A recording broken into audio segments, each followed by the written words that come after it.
观众朋友，我们再来看看对岸指控他们的武汉地震监测中心遭到美国的网络攻击呀，这个是位在武汉的这个有一个叫做地震监测中心他说，这个被境外组织攻击，他们直指是美国有骇客，那为什么要攻击所谓的地震监测中心呢？因为这个地方的数据可以推测你地下是否有军事设施，因为动嘛比如说有时候会试射、试爆啊它可能会有一些这个感测它有没有在动所以这个非常重要。那中美两国在国防上面的较劲或者是谍对谍，其实已经非常久了我们来看看美国的国防部长 Austin 他说，如果中共武力犯台，美国4航母4个这个要4个航母群嘛会发兵驻国军驻我们中华民国的国军。那中国大陆的解放军就呛了这个应该是中国的媒体呛了，说你如果来了，叫你回不去大家都在嘴上作战不过我们来看看所谓的航母将发兵驻国军这件事情我们往前推，在1986年的时候，美国空袭利比亚，那个时候代号叫做黄金峡谷行动也才出动2个航母战斗群。如果来了4个航母战斗群，那这个规模非常的大可以想见如果真的发生战争那个简直是世纪大战或者是世界大战。另外我们来看看包括应对太平洋的新局势， RC-135VW 铆钉侦察机需求增，美国美军建新作战群你看到这个新的作战群 RC-135VW 在这个阿拉斯加的基地成立了里头有搜集有关太平洋西北部还有北极地区的电子情报。而另外你也可以看到，包括伊朗、俄罗斯，美军也要加强他们的震慑能力所以美军的 F-35战机中队也飞抵中东在这个地方要应对伊朗跟俄罗斯的军队。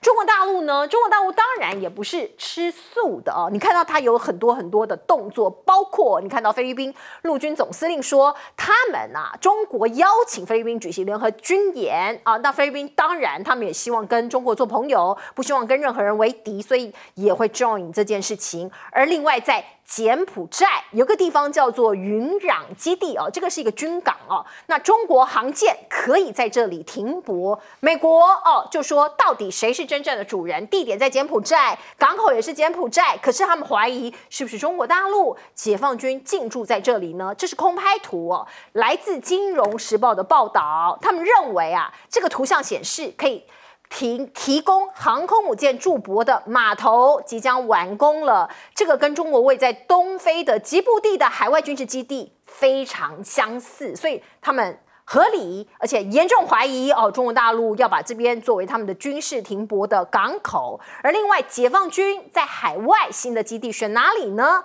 我们看到 TVBS 新闻网的报道，包括柬埔寨，我们刚刚讲的云壤基地在这里，柬埔寨在这儿，然后还有巴基斯坦，以及包括了斯里兰卡、喀麦隆在非洲，还有万纳杜可能都被这个中国大陆给选上了都在扩展他们的海外的军事基地。中美都是军事强国，那在南太平洋，美国的布置又是什么呢？他碰了软钉子吗？包括布林肯出访东加，这个我们也为您报道过了他其实一直不断的在提醒东加王国说哎呀，你要小心中国大陆可是看起来东加的首相索瓦兰尼冷冷的回了一句，他说我们不担心不担心对中的关系，感觉上有一点点被碰了一个软钉子。而布林肯他说AUKUS 敞开大门欢迎纽西兰加入，可是纽西兰的总理有别的考量，因为大家知道纽西兰他很注重环保对于这个核动力潜舰他们不是很欢迎，所以他就讲啦，纽西兰对于 AUKUS 的防务协议中可能扮演的角色保持开放态度，只要它的前提是不涉及核动力潜艇的开发所以他们的底线也画得非常的清楚了。关于太平洋岛国，也是美中急欲拉拢的对象，美国驻强化军防，所以巴纽就说啊，抗中轮不到我们，因为你也可以看到美国的国防部长 Austin 跟这个巴纽的总理啊握手，他就说，美国不寻求在巴纽建立常驻的军事基地，可是我们可以协助你们强化你们的国防、你们的军事能力。你看到的巴纽的总理有一点点四两拨千斤哦，他说：“哎呀，你美国啊，你在菲律宾、你在南韩都已经有基地啦，应该轮不到我们巴纽吧？”哦，感觉上也是有一点点来把它回避掉了。我们来问问看，这个赖老师你怎么看呢？奥斯汀的这个讲话很有可能是被造谣的，哦，最早是出现在大陆的网易，哦这样的一个，然后但是没有任何来头，没有任何来源，然后也不是一个正式的媒体记者，就只是一个叫做叫张七的什么，他就这样讲，没有来源，所以应该是假消息，应该是假消息，因为这个是一个政治决断、政治决策，不是一个部长可以说的话，也就是说。美军会不会介入台海的战争？那是美国总统的决策权。拜登从来没有这么说过，啊，拜登从来没有承诺他会介入台海的战争。拜登他派他的 Austin 到日本去的时候，他只是一直要日本承诺说，如果台海战争的话，你日本要介入。日本没有承诺，因为他要日本用法律文件签署，日本没有。后来米利再去的时候，他要求日本就是说，那退而求其次，允许你的基地提供给美军。那日本人说，我不允许你用我的基地针对第三国。那第三国那就当然就指的是任何一个国家。是啊，那因为日本人很清楚知道，如果我提供军事基地给你美国，你美国介入台海的战争的话，那大陆会进行军事源头打击。日本的军事基地就会被打击，日本就变成是跟中国的交战，因为变成中日交战的问题。菲律宾也很清楚，所以小马可仕也拒绝，所以小马可仕跟美国的防御条约写的也很明白，不允许美国使用菲律宾的军事基地针对第三国。那也就是说，你可以用来演习，可以用来跟做我的防卫作战，但是不可以打第三国，这个都讲得很明白。所以我个人比较。我的推断，我觉得这是一个网络上的假消息。那在台湾会出现在这个新闻中是绿媒的 New Talk， 对，很绿的啊！你看我用好几个绿啊，这样的一个，所以而且没来头的。然后雅虎也有转载，但是各位去看一下。没有来头，没有来源，没有来源，然后没有任何官方的东西，你就可以知道这是相当有可能是在网络上制造的一个谣言。而这个谣言就好像说美军要介入了，这个知识体大，谁敢随便开口啊？是，而且美国现在一直要拉拢很多国家来参与用它的军事基地，其实就是美国要拉拢很多国家跟中国大陆对打。那一旦对打以后，美国可能就退到第二线了。由你日本跟中国打，韩国跟中国打，菲律宾跟中国打，但是美国在这个时候，或者澳大利亚跟中国打，然后美国就退到第二线。菲律宾也看得很清楚，所以杜特地他的态度就很简单，所以他就劝告小马可仕不要干这种蠢事。是，来将军怎么看？这个航母就要过来，现在航母它是美国非常重要的战略资产，但是它的这个战略的地位跟战略的价值在下降。对，下降当中，因为第一个，这个航空母舰的目标太显著，是你在太空中那个人造卫星看得非常清楚，在什么地方、什么点，经纬度都一清二楚，旁边的打击群呢都非常的清楚，很庞大，跑不掉。以前的时候可以隐蔽，像以前偷袭珍珠港，日本的航空母舰就是偷袭，美国没发现，就偷袭珍珠港成功。现在这个一览无遗，汪洋大海。它一定在海上嘛，航空母舰一览无遗。我看蔡正元博士就拍到了，他去度假就看到了。对，目标太显著。第二个，它太高价集中，一艘航母100多亿美元，再加上它的战机，加上它旁边的这神盾级，还包含潜舰，200多亿美元战略资产在这个太庞大。你们庞大的话，很容易受攻击。是你这个太庞大的这个东西，你变成高价集中，很容易被人家做摧毁。第三个航空母舰打击群呢，很难面对饱和攻击。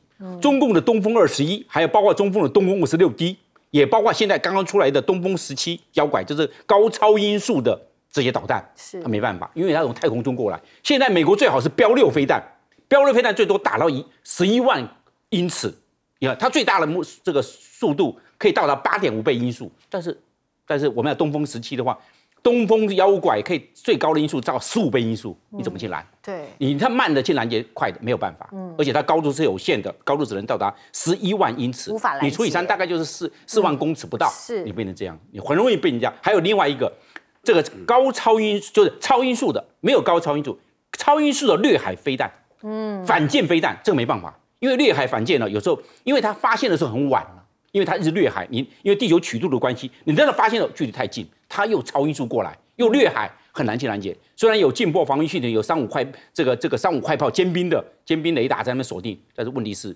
有时候经过保护攻击，东西南北四方一攻击过来，应付不了。它的已经超载了，所以这个这个航空母舰的有它的这个战略的重要的战略资产，但是战略的价值跟战场的整个发展正在下降。因为我们讲到菲律宾，菲律宾距离我们台湾最近，菲律宾的巴丹岛距离我们南屿才99公里，日本的与那国岛距离我们花莲最近110公里，所以我们最近的邻国是菲律宾，所以但是菲律宾是个重要指标，因为距离我们最近，菲律宾说我不参与你们的军事上的互动跟合作，他又讲得很清楚。我认为这个是个指标，那我们要生根啊，但是问题是这几年效果在哪里？他说的我不要参加这些东西，变成泼我们冷水，变成这个状况。那我们怎么样去跟引？我认为我们的方式不对，我们要怎么样去多元化去那个？另外一个，我们刚才有讲到的，就是说这个复合性，刚才有一个就讲的复合性，复合性是中共的名词。总统不能讲复合，我们是讲多元性。多元性，对，我说总统怎么可以讲？总统讲错了。总统讲复合性，我们是讲多元性，他们是讲复合性。复合性是中共的用词。中共同路人是这样子，我们变成这样，因为大家经常会这样子贴标签。我把这个讲出来，中共的书上都是讲复合。赶快跟蔡总统讲，你这个用词错误，不可以这样讲。来。蔡总统已经失声了，失声了，因为他这两天感冒哈，那总统出来否认说，没有失声，声音沙哑而已啊。那当然看怎么去解读啦。可是你可以看到啊，整个东南亚或者整个亚洲来讲，美国是一直想去扩大它的影响力哦。那中国大陆啊，至少它在亚洲这一块，它是守得非常好哦。那这几天在亚洲其实比较大的新闻就是柬埔寨的选举。那当然洪森所代表的党他已经统治这里38年了。那他也公开讲，我下个月就要辞职，我要交给我的儿子洪马内。那我们柬埔寨的国王就会任命他为总理，所以我儿子要来接班了。那他们洪森家族是怎么样？他是亲中亲得不得了，不要讲说这个码头给他用，这个是不用讲。那美国说，你怎么可以这样？美国用别的国家的码头来做自己的军港，太多了吧？亚洲有日本、有韩国、有菲律宾，你都在用啊，所以你去质疑这个其实是没有道理的。但是我们可以看到，在这边的攻防每个国家都非常谨慎的，对不对？菲律宾很谨慎，那这些国家你要去拉拢他的，包括我们现在原来在我们太平洋的这些小国家，他们。有了就跟我们断交，譬如说，东巴，那个他也不愿意跟美国有做太多的那个。那巴纽是我们过去用10亿要去跟他建交，结果被骗了10亿，那一场金济酒的案子，大家谈为笑柄，扁政府最后一个弊案。那巴纽我们其实现在也发现，他其实他也不愿意去配合美国，所以你可以看到了，就是所有。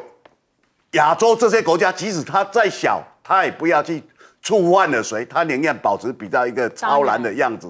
美国在这里其实是没办法得到他所想要的那种成绩，是非常明显的。是没有错，秦刚被免职外媒在北京不断举手发问说，我们要知道真相，我们要追到底。北京就说，我们已经及时发布消息了不要炒作嘛你们这些外国记者不要炒作。毛宁他说我会按相关的管理规定及时更新在网站上面因为大家都一直在找原因、找答案，而包括我们看到呢，现在彭博新闻又发现了另外一件事，他说中国解放军里头有一个军委装备发展部，有可能里面是不是有弊案正在调查呀？那中国调查军备采购的弊案，指定的年份起人疑窦，讲的是什么？他们是从2017年开始调查要把这个腐败的采购其实简单讲就是我们在那边讲的弊案，要查弊案。可是这么巧，李尚福就是2017年9月到2022年。担任中国装备部门的部长，于是我们看到彭博新闻就把它做一个连结，就说好啦，可能在查李尚福过去在这个担任装备部部长的时候有没有所谓的贪污，有没有所谓的弊案，有这样的影射啦。李尚福是谁？他是现在中国的国防部部长。而另外我们再来看看中国的火箭军最近也传出来说有高层的将领涉及泄密那司令叫做李玉超就是这一位仁兄他的儿子在美国留学据说疑似涉嫌这个所谓的泄露情报据说这个都是传闻啦李玉超6月27号已经被带走接受调查，而且他的副部长就是中国火箭部的副部长突然副司令突然生病走了所以也有一些小道消息或是一些民间热议说他的死讯是以亲友小道消息的方式报道出来，官媒完全没有消息所以可能是正常死亡吗？有一大堆的阴谋论都出来了。习近平刚好前一阵子有到东部战区去视察是否跟火箭军泄露门有关呢？这也都被做文章，也做连结，提供你一个讯息，这是皮尤研究中心的调查全世界24国大规模的民调，有2/3受访者对于中国抱持负面的看法，不喜欢与非常不喜欢习近平的比例更高达3/4。必须强调这个24国大部分是西方国家或是亲西方的国家。来，我们先请教赖老师。我觉得在相当的一段时间，从川普发动对中国大陆的贸易战，一直到现在，不管是总统也好，国务卿、安全部的助理等等，美国还有媒体，不管是民主党的媒体、共和党的媒体，他们就开始发动的认知作战，对中国大陆就是一连串的黑，从川普黑到拜登，黑到现在，黑了5、6年了我觉得我的观察是这样。我觉得他们现在已经形成了一种很特殊的文化，就是不黑中国不会写文章，不黑中国不会写新闻，不黑中国没有办法做民调。那美国的官员现在不黑中国，他们没有办法做事。所以你看，拜登跟任何一个领袖讲话的时候，一定要讲中国。布林肯跑去汤加演讲的时候，一定要骂中国。然后呢 ，Austin 跑去巴纽的时候，一定要指责中国。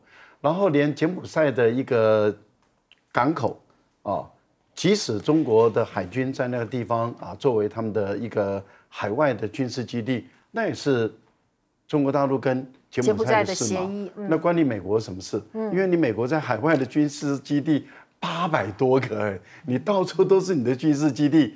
那也就是说，你可以设军事基地，中国大陆不能设军事基地，这个没什么道理嘛。所以我觉得对大陆来讲也没有什么好否认的，就是我需要我就去设，我的国力到哪里，我的军力到哪里，我想让我的政治、经济、军事的影响力到哪里，我就设到哪里去嘛。你管美国人怎么讲？好，所以我觉得现在的美国的媒体他们麻烦了，怎么说麻烦呢？秦刚的问题是最大的麻烦，为什么？因为当初都在猜测，对，后来猜错了，然后接着呢就开始编写故事，可是这个故事编不下去了，就越编越离谱。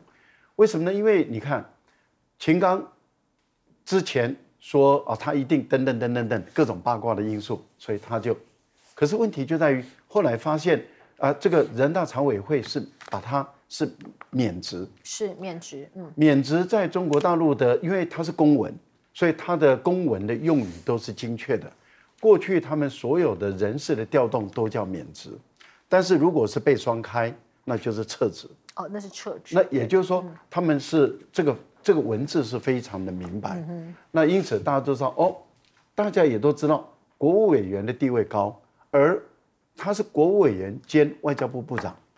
然后外交部兼任免掉了，可是国务委员还在。接着呢，那怎么办呢？我已经编故事啦，那就说，你看中国大陆的网站这个秦刚的活动没有了，那因为他已经不是部长了嘛，所以王毅上来要开始更换版面，哇，就开始文章就来了。来了以后，结果今天秦刚回来了，已经开始那个，因为王毅已经进来了嘛，对，所以秦刚上架了。一开始说，你看他过去的记录都没有了，现在又回来了。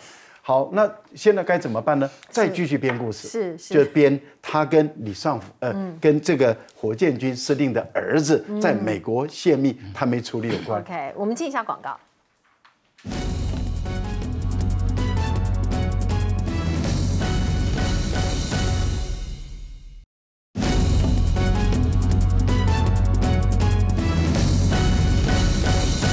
好，我们来请教张延廷将军，怎么看对岸现在在查弊吗？对，就是火箭军。我们讲火箭军李玉超嘛，他6月26号就被带走了，不是27号，27号他26号在开会直接带走。因为他的儿子在这边，因为刚才戴教授有提到在美国他留学，但是问题是在最早根源就是在去年10月的时候，美国在阿拉巴马州的有空军大学出版了一个这个共军的航空航天研究所专门研究老共的出版了一个火箭军的资料，一看哇，这个资料因为内部人才知道是真的资料。对，这个真实的资料，这个他的学术研究，在学术研究里面的这些相关的参考的资料是里面的，我们知道有些是内部消息，外面人是无从知道，因为你没有参与其中，里面的组织编章、里面的人物志、里面的特性，还有里面的这些强点、特点、弱点。里面人才知道，你外面人是无从知道，这是里面人出来的东西，所以解放军就开始查了，对，就警觉这个东西不可能是美国人查到，是我们里面出去的谍，那么这个谍报出去的，就开始查是这个样子。后来说李玉超儿子在美国，好像就有些这些关系了，是盯上他们了。我们知道有些东西它是双面押宝，那双面押宝，李玉超就6月26号就被带走，6月28号马上升2个上将。马上把他补实。你看魏凤和是拉拔李玉超，魏凤和他是前任的国防部长，你看被拔掉了，他现在是国务委员，也受影响，因为你一直提拔李玉超啊，是这个样子。所以你看他3个副司令员呢，包含刘光斌，包含张振中，也包含周国华，我们讲到的吴国华，你看都中间落嘛，你看司令员、副司令员都拔掉，那是问题出在哪里？就是整个里面出了问题。那这样的那好，吴国华他好像被消失，然后才说，因为家属不愿意公开，所以就低调把它完事。没有，那有的时候都会公告出来，然后办得很盛大的，是英雄这个为国家捐躯了，这个积劳成疾，然后办，现在没有，你低调就结束了。那环境我们知道这是个弊案，所以我们可以知道从这个事情来看。火箭军绝对是美国要了解，因为这个是个战略打击部队。你包含这个，我们平常的时候就短程的这些东风系列的，一直到东风20号，这个短程飞弹还是中程飞弹，不要忘了战略打击部队，尤其是战略导弹部队就在火箭军上面，所以很重要。对，重要，它要扩编，因为还包括我们讲的这火箭炮。那这些火箭炮，包含卫士系列的，也编在火箭军里面了。它的战略的打击跟这个战术打击威力是非常重要的。那所以那里面出事情，那将来的话，这个窟窿可大的嘞。但是我们知道，有的人呢，他是两面押宝，人在这边，然后但是他有一消息是出去的，是东窗事发。我们来进一下广告。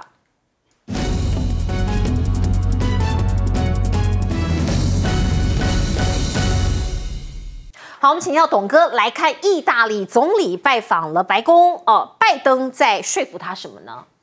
拜登希望说他能够跟中国大陆有个脱钩，因为他是 G7 国家里面唯一一个签“一带一路”的。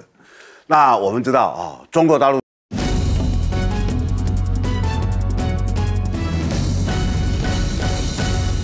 好，欢迎您回到新闻大白话的节目现场，我是钱子，介绍这1个小时的来宾。首先是国际政治专家赖岳谦老师，主持人好，观众朋友大家好；前空军副司令张延廷将军，主持人好，大家好；以及资深媒体人董志森董哥，是主持人好，大家好。好，观众朋友，我们来看看每一年的大选，每一届的大选总免不了有这一个我们不鼓励啊，可是必须讲这是社会现象，也就是赌盘。我们来看看南部的赌盘，一面倒都压赖清德，包括民调都这样显示嘛，那这个组头很害怕提早封盘，为什么？因为大家都压这个嘛，那钱越堆越多。台中的检调已经开始紧盯喽。检察官、警方都在紧盯了。从4、5月开始啊，这是地下活动啊，必须讲啊，就已经开始有开放了。原本赖清德让侯友宜70万票，后来越来越多，越让越多，80啊到120万票啊。那对柯文哲也一样哦，都在2位数以上哦。所以据说啦，6月25号就提早封盘了哦。这是目前的我们社会的状况，在灰色地带，大家参考参考。另外，我们来看看民进党执政，那当然烂事一堆，我们就随便举2个例子，让您看看最新的哦。蒋捷安他是谁？他是民进党客家部主任哦。他的论文审查结果出炉了，王宏威说台大学伦会已经认定他抄袭了哦，所以这个都是不老实的事情，学术欺骗。而另外有一个人叫陈俊瑜，他是民进党宜兰的这个立委参选人哦，他做了一件事情，什么事情呢？他把集货场拿去做补助，拿到200多万的补助，结果才营运3年就变成他自己住的豪宅，特权呐！大家知道在宜兰什么事情呢？杨桃，因为这个地方本来是产杨桃嘛，那你去跟农委会申请说，我申请一个补助，然后这个空地是我的嘛，我让你盖一个集散的一个这个集散场、集散货场就是农民送杨桃过来，我把它集中在这里处理。一般会用什么铁皮屋或是很简易的棚架，就它盖成像这样子的豪宅。他申请了钱之后盖豪宅，实际只营运2年还是3年很短的时间，然后举家搬进去住，变成他私人的豪宅，直到集货场10年契约期满，他才取得这个集货场的所有权。这不是特权，什么才是特权？我们在台北，我们不知道那这样的这个有记者调查报告出来，我们才知道原来有党政就是香啊。还有另外一件事情，大家还记得吗？明文规定，在台南的陈明文家族可以做这样的事情吗？3000万的这个土地盖猪舍，结果贷款1亿出来，证据出来了。我们今天看到《民报》他们去调这个所谓的地籍资料系统查询，很快就输出来了2500万、9000多万，还有1000多万的土地拿去抵押，然后总共贷到1.3亿。不过扣除了一些所谓的成本担保品大约贷出来1亿元。这1亿元就是由农会来估价的，也就是说，农会觉得你这块地可以贷1亿，就可以贷1亿，可以贷5000万就可以贷5000万。以陈明文家族在这个嘉义的势力那当然农会给他这样子的贷款可是一般人可以吗？这不是特权，什么才是特权？我们必须要这样讲，这不是特权，什么才是特权？而我们政府的前瞻预算到底变到哪里去了？是不是前瞻变前瞻呢？柯文哲其实首先来抨击这件事情他说这个所谓的前瞻轨道完成率、完工率才5.3%，你压垮地方的财政。郑文灿反击他说你桃园市我们桃园市过去他执政的地方少这个台北市2300亿，两边变成一个口水了所以我们政府是不是真的很有钱？几千亿就这样丢到水里，还有一个声音你丢到地方上面就没有声音了，一声不响不见了。我们再来看看我们国家的政策，叫做台湾对新南向国家，我们的新南向政策到底成不成功呢？过去蔡总统、过去蔡政府告诉我们，创史上新高非常的成功，出口金额高达3兆。可是很快的，我们看到被打脸了。审计部的报告告诉我们，贸易出超由2018年的194亿缩减为2022年的134亿大约下滑30%。新南向有成功吗？数字会说话。而讲到钱的方面，我们买很多美国的武器，为了国防，这是不得不的决定。可是中间我们有没有被美国人吃尽豆腐呢？就光看这一项，美国人要我们买武器，我们钱交了，武器没有给我们，而且甚至还有结余款还有剩钱。有52亿没有还给我们哦，其实都是有利息的，他不还给我们也就罢了哦。那还说哦，我们会放着持续评估。本来这个国防部告诉我们说，美方答应先退还大概2.22亿台币，其他持续评估。我们被予取予求啊，没有办法含扣的呀。明明是对方欠我们钱，我们感觉还是要这个有一点点低声下气说，哎，钱可以还我们吗？哦，包括我们看到最新消息的路透社披露，美国最快今天宣布要对台湾的新的一波军售案，价值超过100亿啊！路透社说，匿名的官员透露，军售案价值约台币103.3亿元，中间可能包括会提供4架非武装的 MQ-9A 死神无人机，包括了这个是在研究无人机上面移除只有美国空军能够使用的先进设备，可能不会出现在这一次的军售当中。而我们此刻还在汉光军演，蔡总统因为染疫了没有办法出席，可是蔡总统说会让世界看到我们保卫国家的决心。包括你看到蔡总统说，政府要预先设想复合式威胁的处境，拟定相关计划，并且加强演练。而我们台湾的安全是不是还有盟国要加入呢？我们当然希望有人跟我们一起。可是菲律宾包括吴钊燮上个月有讲这样子的话，他说希望台菲进行安全领域的合作，共同维护区域的和平稳定。可是我们要看看对方愿不愿意。菲律宾的国防部部长他说了，菲台安全合作发生的可能性为零很不给面子，为零哦。中国跟台湾问题的关系，还有台湾在国际上的地位，是中国跟台湾之间的内部问题，已经摆明了我不想要插手这一局。来，我们请问一下董哥你怎么看？包括南部的赌盘、中南部的赌盘，以及所谓的特权绿色权贵。我有时候在跑选举的时候碰到那种赌盘其实有时候赌盘是一个选举的一个动作表示我们都下水。那下水的话，它在影响很多人的投票行为，所以在讲赌盘很少这么早就在讲的啦。因为现在还有大概对，还5个多月嘛，你现在就在讲，其实是在讲，其实是一个催票的手法，是一个影响的，是为了要影响，说你看谁的赢面就比较大，就要往这个走向。那这种情况在中南部非常的严重，但是我觉得也不能去轻忽它对于整个政治还有整个社会治安造成的影响。那我有时候看民进党其实这一方面都非常厉害啦。那这一次的选举到目前为止，当然民进党的赖清德的讨论度不太高，可是他周遭的这些人都很高啊。蒋捷安是他的先锋因为蒋捷安是民进党民进党过去在客家选票他是比较没有能力，所以他会把中广的宝岛网跟音乐网他把它吃掉，要去做那个客家电台。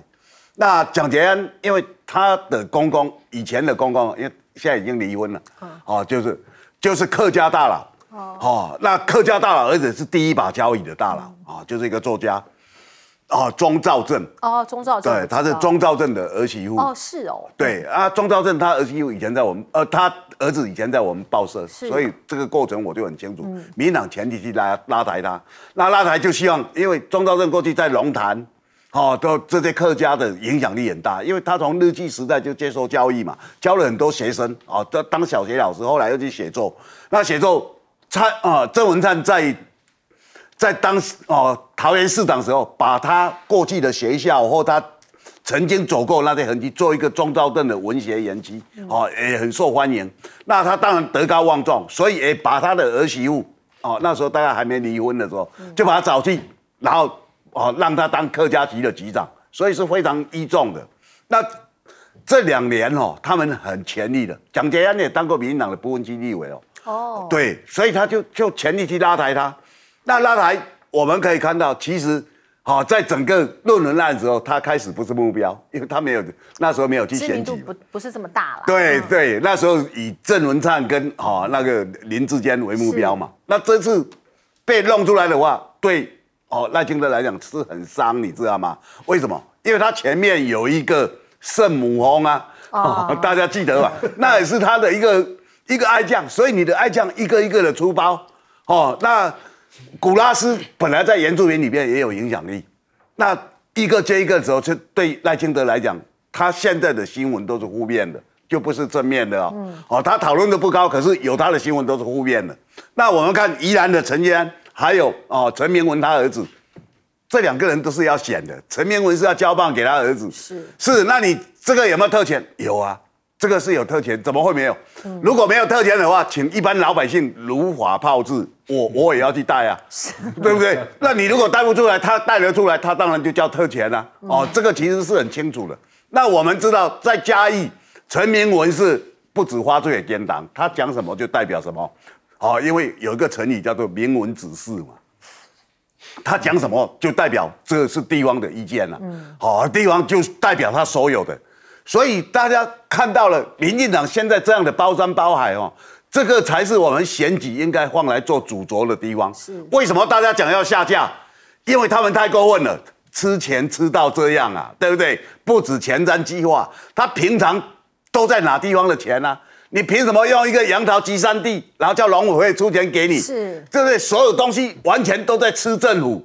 那今天老百姓过的是什么样的日子？民进党的这些当朝权贵，他过的是什么日子？这个要把它比较出来。来请教赖老师。我延续说我还真的是看到这样的一个案例，以后台湾人真的是用3000万去买地，再跟农会贷1亿，你就不要再去还贷款了，那就把那个地卖给农会，让农会把它吃掉嘛。好扯哦。那大家都比照办理，因为既然他可以这样做，那我希望说所有的嘉义跟云林的这些乡亲们，你们也都去买地，然后向你们的农会用3倍来去贷款，然后就直接给农会去收掉好了。是，这个是简直是荒唐贪污，应该讲是准贪污犯了。农会你可以用2-3倍的市场价，这样子去评估一个土地，我觉得真是太超过了。它是用土地互相作为担保品，而且只要农会估价 OK 就 OK。所以那不用还了嘛，就净赚几千万了。因为那个就是给农会拍卖掉了，那就是净赚嘛。那为什么还要去经营？不需要了。其实最好的方式就是农会把它拍卖掉，那这个钱就不用还了，因为事实上可以不用还。为什么？担保嘛，那就没收走嘛。论文就牵涉到学位，没有学位，没有论文就不会有学位。好，所以这个学位是偷来的。为什么偷？偷别人的智慧财产。你偷别人的智慧财产，这个就是偷盗的行为。那偷盗的行为就涉及到品德的问题了。那品德有问题，你还要他去从政，还要他当官，还要他在位置上吗？赖清德要处理吧。如果你连这个都不处理，那你以后的官每个人都去当小偷好了。我觉得既然前瞻计划当初反对党在野党还有广大的舆论都反对，是你民进党蔡英文执意要这样做，而且8800亿，你执意一定要这样做。那既然执意要这样做，你为什么要地方政府来配合款呢？你就中央全买单嘛。今天揭露出来了，原来你要地方政府买单，那凭什么地方政府要买单？你要盖的铁道建设就你全部买单，你要盖的场馆就你全部买单。我觉得凭什么要地方政府买单？为什么我们台北市政府要买单？是你中央要做的事，就是你中央给我全部买单。我觉得这个地方政府全部都拒缴，全部要中央来买单，这么简单的事。我觉得蔡英文讲话实在是我们越来越听不懂，因为这一次有民调什么民调呢？他调查台湾的广大的台湾民众，知不知道这次汉光演习？一半以上的人不知道，一半以上不知道。你要让全世界知道个什么？一半以上的台湾人都不知道这个汉光演习，你还要说我要让全世界人知道我们台湾的防卫的决心，这简直是笑话嘛！台湾人都不知道了，世界各国怎么会知道？这第一个。第二个，我们已经看到那个影片已经出来了，汉光演习的影片，台北车站挟持人质，我们不太懂，你在台北车站的里面的几个巷口挟持人质要干什么？你挟持人质应该是要控制、掌管整个铁路运输中心嘛？那怎么会你特勤人员也可以进去啊？大家就倒下来了。然后呢，你的特勤人员我们一受伤，咕，你就把人家全部逮捕了，30分钟大获全胜。拍电影拍的都比你好，是没有错。来，将军，这个军援呢，这个 MQ9A 是4架 M9A 这个将近100亿哦，我认为啊，天底下没有白吃的午餐。你这个试驾的这个 MQ9A 给我们，这算是老批号的，因为现在都做 MQ9B 了，是这 A 的算老批号给我们，我们要改装，改装的钱谁出？是不是要由我们出呢？因为它这个是侦打一体，侦查跟打击一体，现在给你纯侦查，打击的火控雷达、火控系统拿掉，那这个钱谁出？这还是要由我们来出啊，这改装的钱。第二个，你拿到了这个飞机之后，你以后的零件、附件、备份件你要买，那你是不是我赚你这些钱，就跟我今天这个列表机，我可以便宜卖给你，但是你要用我的墨水，用我的这个列表纸哦，这个钱是蛮贵的哦。列表机我可以便宜卖给你，变成这个状况，所以我们要去想，天底下没有白吃的午餐。第三个，感测器这些 sensor。这些的周边的配备啊，你要是要对空搜索雷达，还是对海搜索雷达，还是合成孔径雷达，还是要讲的用这些的这个电子征收的频谱，这些所有的感测器，包含电子光学相机，你要选哪一种？这些配备有 A 餐、B 餐、C 餐这些套餐，你要哪一种？这些都要钱呢。对，这些感测器不是不要钱的嘞，那你这个钱谁出？那是不是由我们出？这弄得很清楚。第四个，我认为这个 MQ9A 它是卫星导控。我们还没有军事人造卫星，那你是不是要租频宽、租频谱？那这个钱谁出？你租频谱啊？你这个飞行导控因为飞出去了，飞出去地面上没办法控制，因为靠卫星导控，那你要租，你租频宽、频谱这很贵的嘞，那这钱谁出？第五个，训练的经费，训练的经费还是要由我们来出啊。你要到美国去受训，变成种子教官，把这些技术、把这些操作的这些相关的 SOP 带回来，这些都是要钱的嘞。所以我们可以看这个经费，并天下没有白吃的午餐。所以我们来看汉光演习。汉光，我认为演习是一时的，但是建军备战是永久的。演习终于告一段落了，但是我们看一看，我们是不是还有很多没有做？这个军队的士气好不好？这些的退场机制，为什么有那么多人退场？我们要检讨这些。建军备战比演习重要，因为演习就结束了，哪一年没有演习？每一年嘛，今年汉光39，明年汉光40，每年都有啊。对，所以我认为建军备战要去做，招生招募为什么招得不好？我认为要去赶快去检讨，赶快去加强、去改进啊！军事教育改革为什么没有做？是倒退了。为什么军事教育不改革？赶快去做啊！都不去做，然后这边只会粉饰太平，我认为不好嘛。然后要不要鼓励这些企业界捐钱买个枪嘛？在蒋经国时代，我们还捐了30多亿，买了18架这个F1变成自强中队。现在没有人捐了，我认为是不是捐钱？不要买枪没有关系，买个防弹背心嘛。一个防弹背心最标准的军规17000块钱，这么贵？对，让这一点保命嘛，要有标准保命嘛。我认为是不是这样子？大家都没有这全民国防到哪里？只有军人国防嘛。我认为这是不是既然演习要贴近于实战，实战要在平常建军备战的时候就要做好。那这些建军备战都没有做是好多我列个清单100-200项都没有做有人还倒退，还拿0分。我认为不要去粉饰太平，要严肃面对现实。只会用嘴巴只会口说其实实际上可能都没有做到。